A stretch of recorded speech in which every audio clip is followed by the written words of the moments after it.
On our wedding day, my fiancé of 5 years, using a business trip as an excuse, suddenly cancelled the wedding ceremony I had spent 3 months tirelessly preparing. That evening, however, I saw an update on his favorite young woman's social media post. My fiancé stood beside her, their fingers intertwined in front of a giant wedding cake, making a wish. The caption read, "Truly the best boss in the world, making such a big decision just to celebrate my birthday." I paused for 2 seconds, then liked the post and commented, "Wishing you happiness." My fiancé immediately called me, scolding, "Don't be so childish. Why are you being so passive-aggressive? It makes no difference whether we have the wedding ceremony today or tomorrow. But Chloe's birthday only comes once a year. Besides, she's a young woman who just returned from abroad for work. Do you know how lonely she is? What's wrong with me spending her birthday with her? Remove the like and comment. Apologize to Chloe and we'll let this go." I smiled serenely and nodded. Seeing this, my fiancé beamed, assuming I had, as always, admitted my mistake. His tone softened, and he promised me an even more lavish wedding ceremony 3 days later. But he didn't know the engagement had already been broken off, and I had decided on a breakup with him while he was scolding me. Chloe's provocative messages had already arrived on my phone. "Oops. Grace, sorry you got yelled at. But Marcus said that I've always been the one he loves and he never intended to marry you. He. This was followed by a picture amidst everyone's congratulations. Marcus and Chloe faced the camera arm in arm, smiling as they were toasting together, their faces radiating happiness. Normally, I would have been furious, confronting Marcus, but at that moment, I felt unexpectedly calm. Perhaps I knew that questioning him was useless.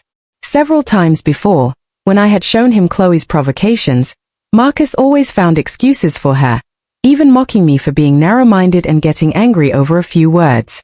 Or perhaps it was because I knew Chloe was right. Marcus never intended to marry me. The first hint of something wrong was during drafting the guest list for the wedding ceremony. I noticed Marcus hadn't invited his family and friends. Even his parents weren't on the list.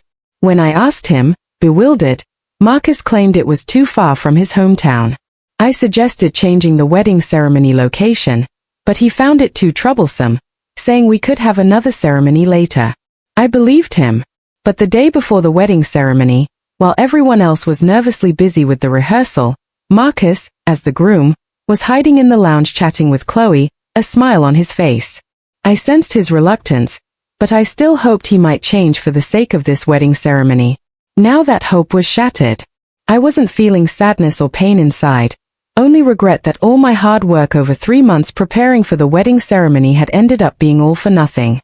Seeing my silence, Marcus seemed to think I was still obedient as before, and his tone softened.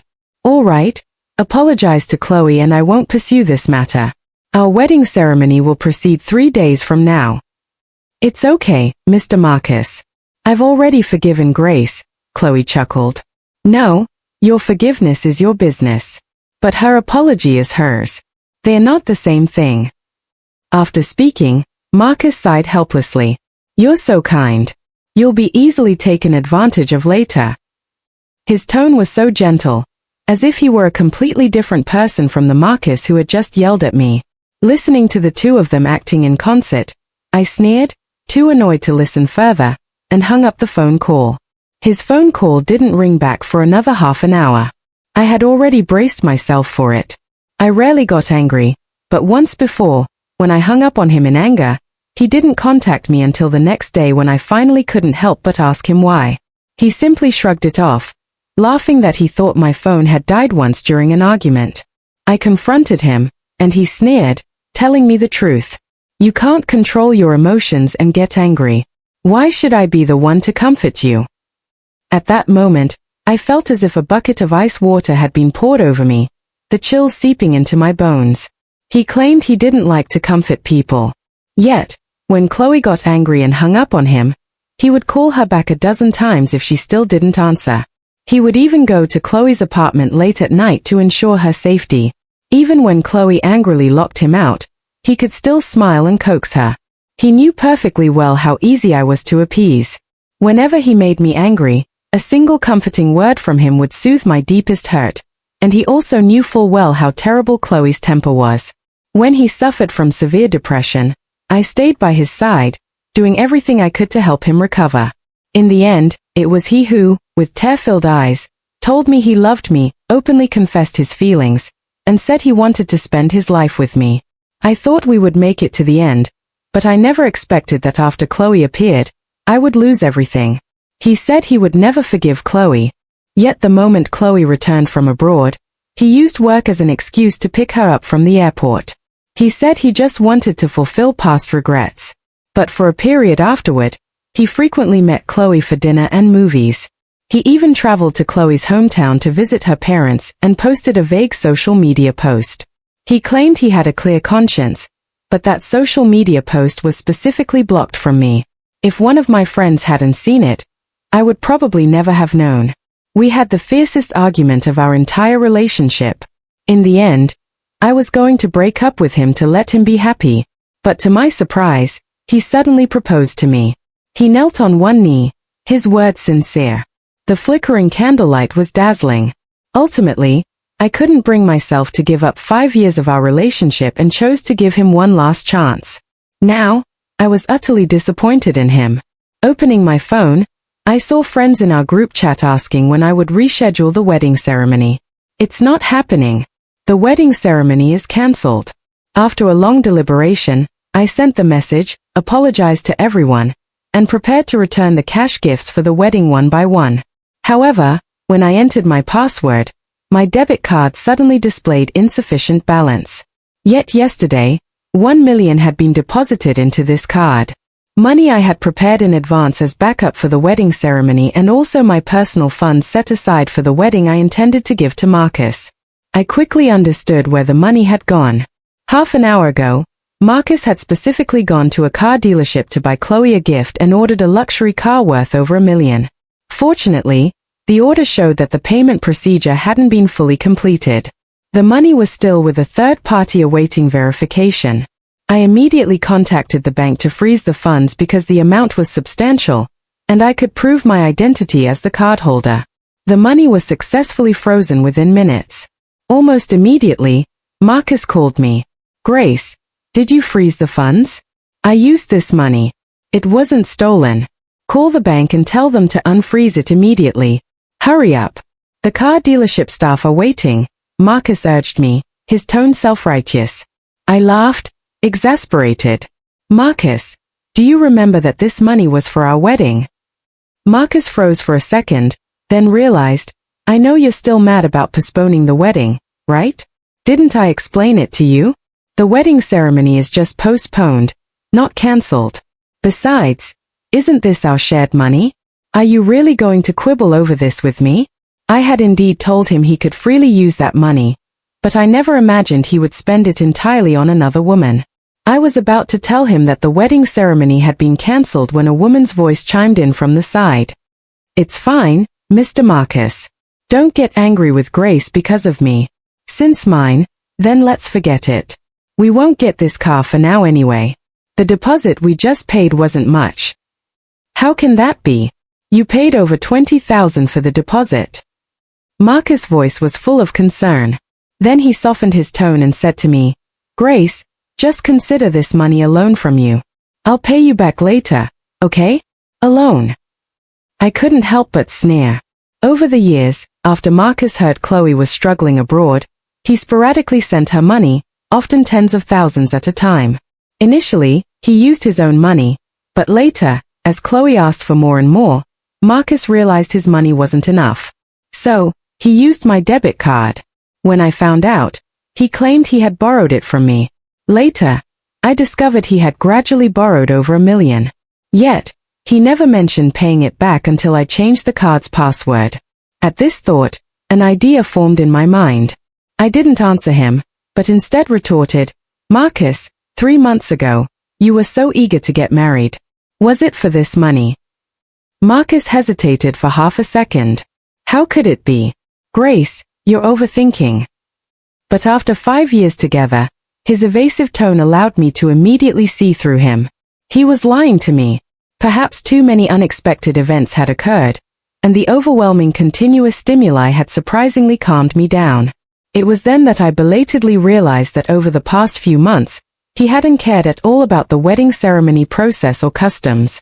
Yet, he had discussed with me countless times how much personal funds he had set aside for the wedding I would bring. I scoffed, saying nothing. Seeing my silence, Marcus evidently realized I didn't believe him. He became exasperated, adopting a nothing-left-to-lose attitude. All right, I admit it was for the money, but it's because Chloe's brother opened a company in China and it's reached the seeking investment stage. They urgently need money, and she promised that once the company becomes profitable, she'll pay us back double. I asked him, seeking investment and short on cash, yet they still need to buy $1 million car. Marcus replied without thinking, a car is like the company's face. Only a good car can make partners trust them and make those bosses feel confident investing in her brother.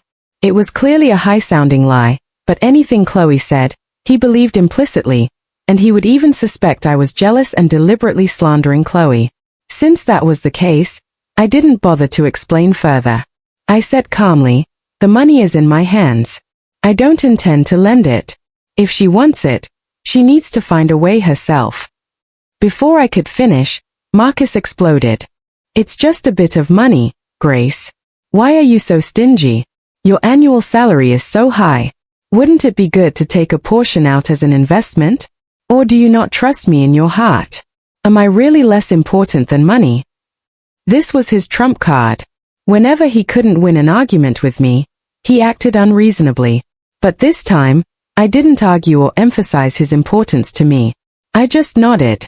Yes, to me, you are indeed less important than money. As if he hadn't expected me to say that, Marcus was stunned for a moment. I ignored him and simply hung up the phone call. Marcus uncharacteristically called back. I hung up without hesitation. When he called again, I directly turned off my phone, perhaps realizing I was truly angry. Marcus came home early that evening. Grace, dearest, come on, stop being unreasonable.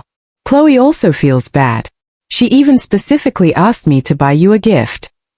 As soon as he entered, Marcus smiled and handed me a wrapped gift box, grinning for the sake of the gift. Don't be angry anymore. I glanced at it, not moving. I had seen this gift box in Chloe's social media post. It was a gift Marcus had given her for her last birthday. Seeing I didn't move, Marcus took the initiative to unwrap it. When I saw what was inside, I realized I had guessed wrong. The item inside had been replaced with the cheapest gift Marcus had ever given. A $200 lipstick on which I could vaguely see traces of use. It was something Chloe had used and discarded instead of a gift. It was more like he was asking me to recycle her trash. Others might offer a sweet treat after a scolding, but he was hitting me with a stick and then giving me a rotten date. I was so disheartened at that moment that I didn't even have the energy to expose him. Marcus, however, thought I was falling for his trick as usual and said gently, Grace, Chloe is really in trouble right now, and she needs our help. I know you don't feel comfortable giving her money. So, could you lend her this apartment as collateral? So, he still wanted to make demands using that rotten date. No way, I said. Why? Marcus asked, feigning ignorance. Finally, he said with conviction, you just have a prejudice against Chloe. I did have a prejudice, but why hadn't he considered that my prejudice against Chloe all these years stemmed entirely from him? It was ironic. I had been so focused on pulling him out of the mire and walking towards the future with him. Yet, in the blink of an eye, he wanted to team up with Chloe, who had betrayed him, to drag me back in before I could speak. Marcus said again, can't you do it for my sake? I'm your future husband. If you don't trust her, do you not trust me either? He specifically emphasized the words future husband at the same time. He hugged me from behind, rubbing his face gently against my neck. He rarely initiated physical affection with me, so in the past, whenever he did, my heart would soften and I would give in and agree to all his requests.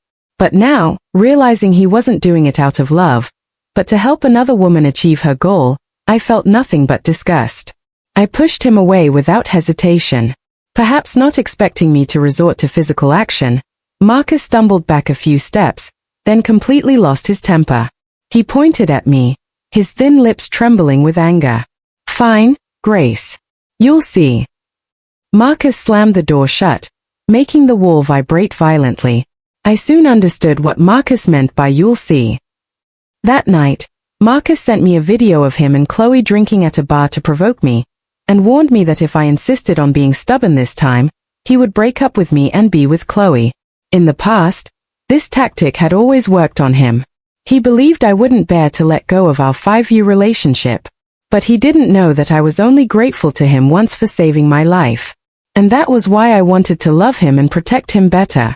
Now that he was actively asking for trouble, what could I do? I pretended not to see it and went to a real estate agency first thing the next morning, planning to sell my apartment and move back to my hometown. I had given up a high-paying job in my hometown and moved to this city for Marcus. Now that we were having a breakup, there was no longer any need for me to stay here. Fortunately, Marcus and I weren't married yet. I had paid for the apartment in full and it was in my name, so selling it didn't require Marcus' consent. After giving the agent the asking price, I was about to fill out the property information when a familiar voice said, "Oh, Grace, why are you following us here?" I turned around and saw Chloe looking smug, sitting not far away, intimately leaning against Marcus. Seeing me, Marcus' face flickered with panic for a moment, and he instinctively stood up, putting some distance between himself and Chloe. However, he quickly regained his composure, and the familiar air of superiority returned to his gaze. "What are you doing here? Get out." "I don't want to see you," he said, his voice cold. Chloe glanced at the papers in my hand and chuckled. "Mr. Marcus, don't be angry.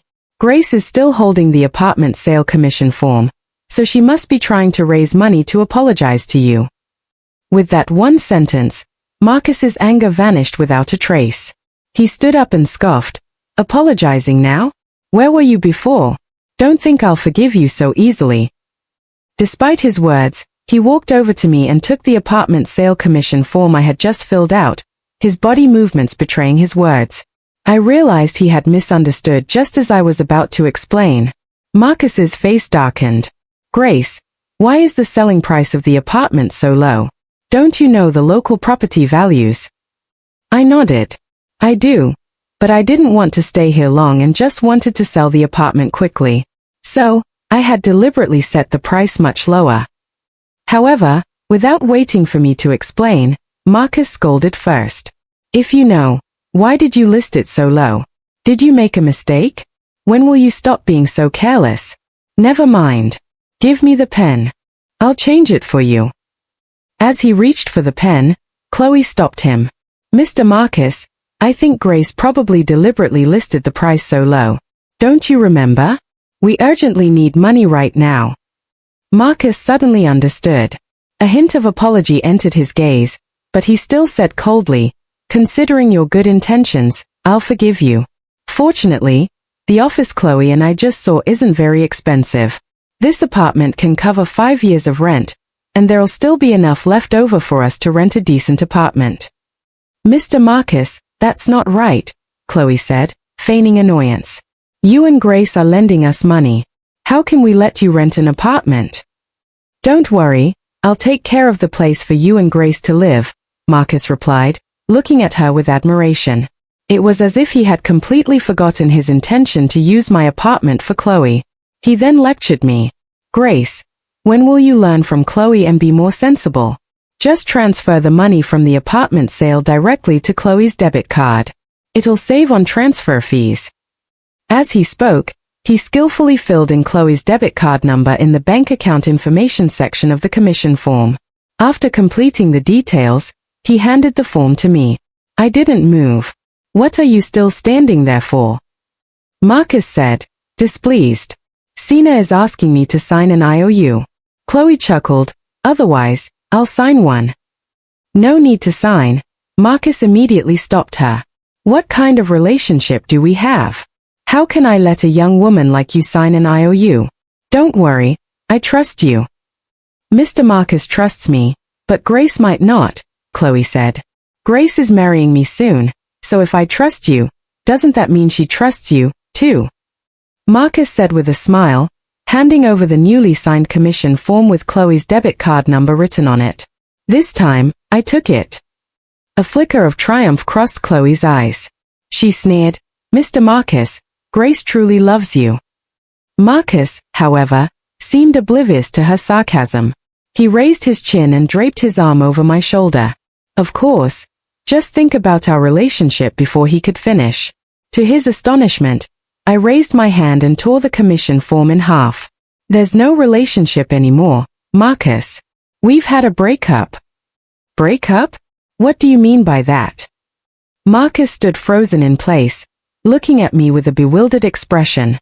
I calmly explained to him, "Breakup means there's no longer any boyfriend-girlfriend relationship between you and me.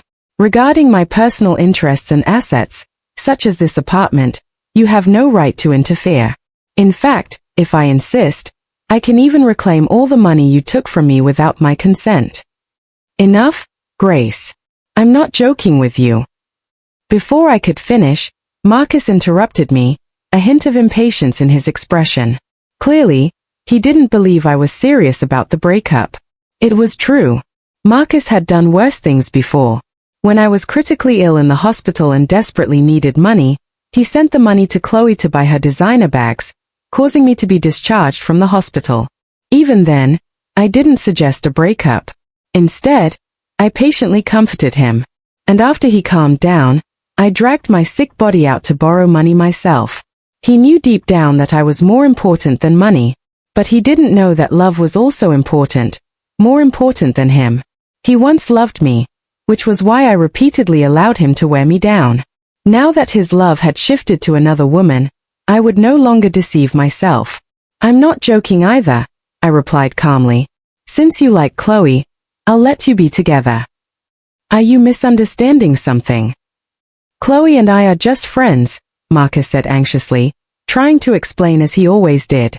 As he spoke, he pulled out his phone seemingly to verify, but as soon as he opened his social media app, his fingers froze. I glanced over and saw that the wedding planning company staff had already notified him 3 days ago. I was too busy. I didn't notice. Marcus continued to argue. This time, I exposed him without mercy. Too busy to deal with other people's messages, so you could only handle Chloe's matters. His page showed 99 plus messages. Apart from Chloe's pin chat box, which was clean and showed messages sent 2 hours ago, all other chat boxes had a small red in the top right corner.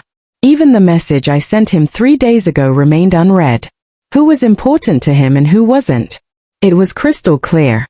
Marcus wanted to argue further, but I no longer had the patience to listen. "Stop talking. You and I both know you never intended to go through with this wedding ceremony. 3 days was just an excuse to appease me. 3 days after 3 days, your goal isn't to marry me. Even if I gave you another 3 years, this wedding ceremony still wouldn't happen. Let's end this. Let's have an amicable breakup." With things laid out so clearly, Marcus seemed to realize I was serious this time. He clenched his hands tightly, his face so pale it looked bloodless. Chloe seemed to have anticipated this outcome, and feigning regret, she tried to persuade me.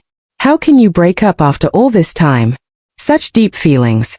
Grace, how can you just let go? Mr. Marcus is truly sincere about you. He just helped me out of friendship. However, if you've made up your mind, then there's nothing more I can say. But since this breakup is your decision and Mr. Marcus has been with you for so long, shouldn't he give you some breakup compensation?" Her true intentions were revealed. Hearing this demand, I couldn't help but sneer. If I were to tally up all the money I had spent on Marcus over the years, it would be debatable who owed whom breakup compensation.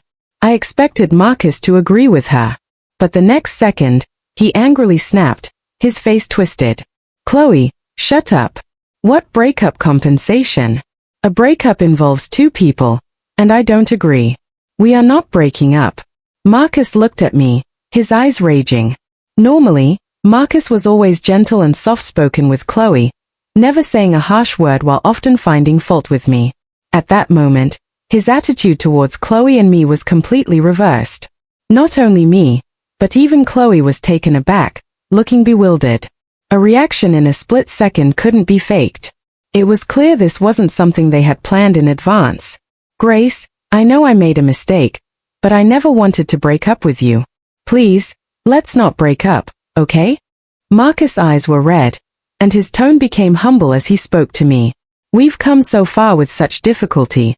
I truly just felt sorry for Chloe being all alone, which is why I helped her. I watched him coldly. Before I could speak, Chloe, who looked a bit unsteady, said gently, Mr. Marcus, stop begging her. Clearly, she's made up her mind about the breakup, so why humiliate yourself like this? As she spoke, she reached out to help Marcus with his arm. But before she could touch him, Marcus pushed her away. He took a deep breath. Chloe, our business is none of yours. Please leave. You're not needed here. Chloe's face turned livid. She glared at me one last time, then spun around and left in a huff. After she left, Marcus looked at me humbly. Grace, let's put the wedding ceremony back on the agenda. I truly want to marry you. Before I could say anything, he quickly added, if you're still worried I'm deceiving you, I don't want your money. If you're concerned about marital assets, I can sign a prenuptial agreement with you, guaranteeing that if we divorce, I will leave with nothing. Grace, I just want you to know I want to marry you. I don't want to break up. He spoke with such conviction. I looked at his face. This time there seemed to be no trace of acting, but I still harbored doubts about his words. It was at this moment that I suddenly realized that the self who had once implicitly trusted Marcus had now become utterly suspicious of him. The seed of doubt Marcus had planted in my heart had, through daily struggle, grown into a towering tree. Seeing my lack of reaction, Marcus anxiously said, Have you forgotten? I saved your life before. As he spoke, he rolled up his sleeve, revealing a faded scar on his arm. I saved your life back then. For that reason, will you give me one more chance? His eyes pleaded. If it were before, I would undoubtedly have agreed. The debt of gratitude for saving a life is paramount. When the bus I was on crashed and overturned, Marcus, who happened to be passing by, risked a secondary explosion to pull me from the window and get me to safety. I still remember the relieved smile on his face when he rescued me and the gratitude I felt when I narrowly escaped death myself. But last night, when I saw the photo of him and Chloe at the bar and saw Chloe's profile in the dim light, I was momentarily stunned. I realized that in blurred vision, Chloe's face bore a slight resemblance to mine. So Marcus's act of saving my life back then was merely because of Chloe. How many times over these 5 years had we been together? Had he smiled and called my name while thinking of Chloe thousands of miles away? I didn't know. Perhaps even he didn't truly understand. Thinking this, I scoff. 5 years. All these years of dedication should be enough to repay your life-saving kindness. But Marcus was about to say something when Chloe's shriek suddenly echoed from downstairs. The reception staff rushed over. Mr. Marcus, it's terrible. Your wife just fell down the stairs. Please go see her. Marcus indeed panicked, instinctively taking a step. He quickly realized something and then looked at me, pursing his pale lips. I have something to do. You all figure out how to get her to the hospital first. But before the staff member could finish, another scream came from downstairs. Mrs. Ning, are you all right? Wake up. At this, Marcus could no longer stay. Go, I said. I saw the worry on his face. An instinctive reaction doesn't lie. His heart had already made its choice before he did. I'll go check on the situation. Wait for me here. Marcus hastily threw out the words and hurried downstairs with the staff member. By the time I finished the paperwork, half an hour had passed, and Marcus hadn't returned. Meanwhile, I received a photo from Chloe on my phone. Don't misunderstand. Mr. Marcus' love for you was actually all for me. He was willing to propose to you and use your personal funds set aside for the wedding to help me fill a financial gap. You should be able to see who Mr. Marcus truly loves now, shouldn't you? Feel free to have your breakup. Mr. Marcus has just been using you all these years. He only stayed with you because you bear some resemblance to me, but he has always loved me. Finally, she included a photo of Marcus, his face etched with worry, gently pressing on her legs when facing someone he truly loved. Worried about their eyes, I didn't reply. After turning off my phone, I went home because the apartment was listed at a low price. Many people came to view it that evening.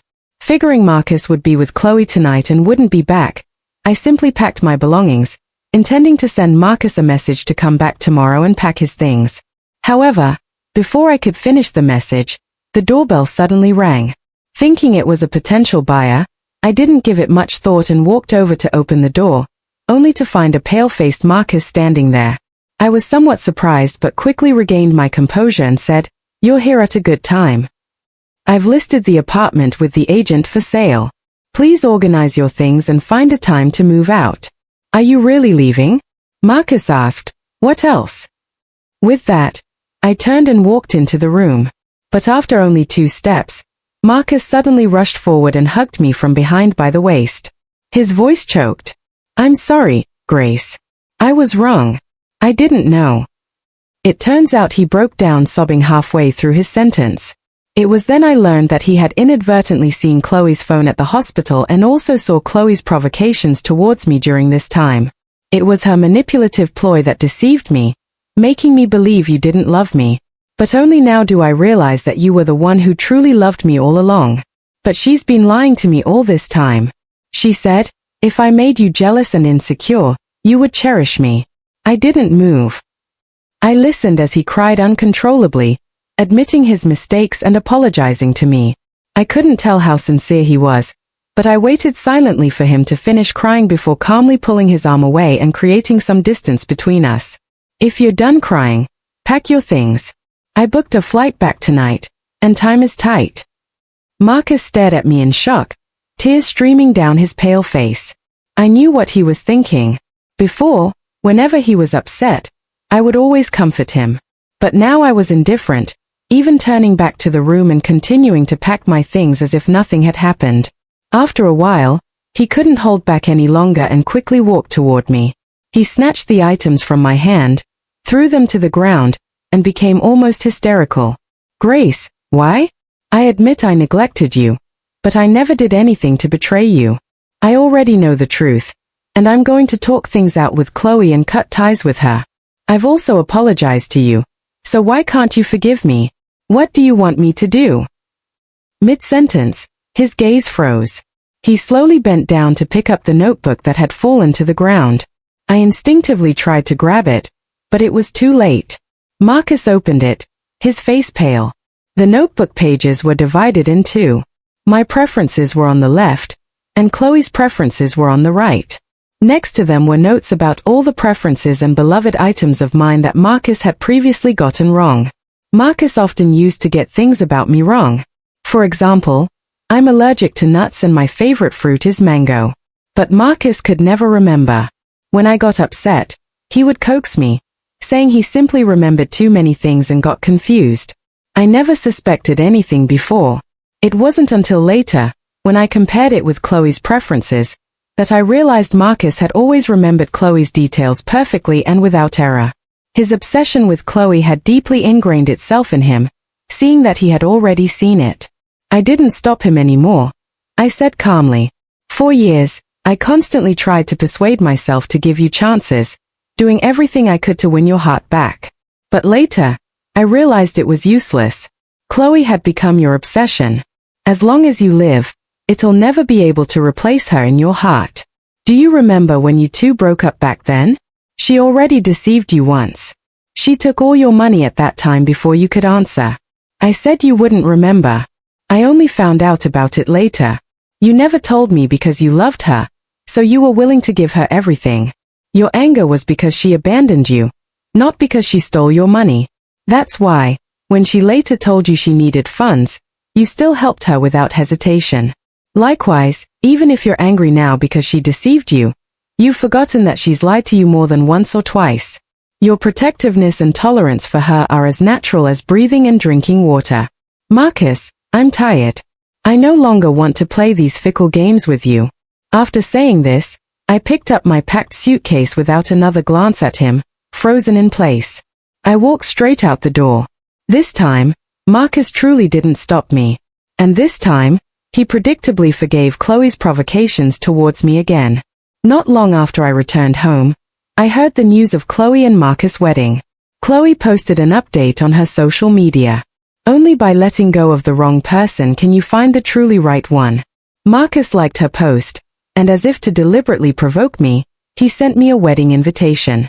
He thanked me, saying my words that day had given him an epiphany. He claimed he had now found his happiness and wished for me to move on soon, hoping I would sincerely bless him outwardly. It was thanks. But reading it, I couldn't shake the feeling that he was trying to spite me, as if he was retaliating against me for deliberately abandoning him. By then, I hadn't been in contact with Marcus for a long time. My parents were the first to see the mailed invitation and were very angry about it. I stopped them, then tossed the invitation aside and didn't give it another thought. Continuing with my life, it wasn't just Marcus here. I also met the truly right person, someone whose entire world revolved around me.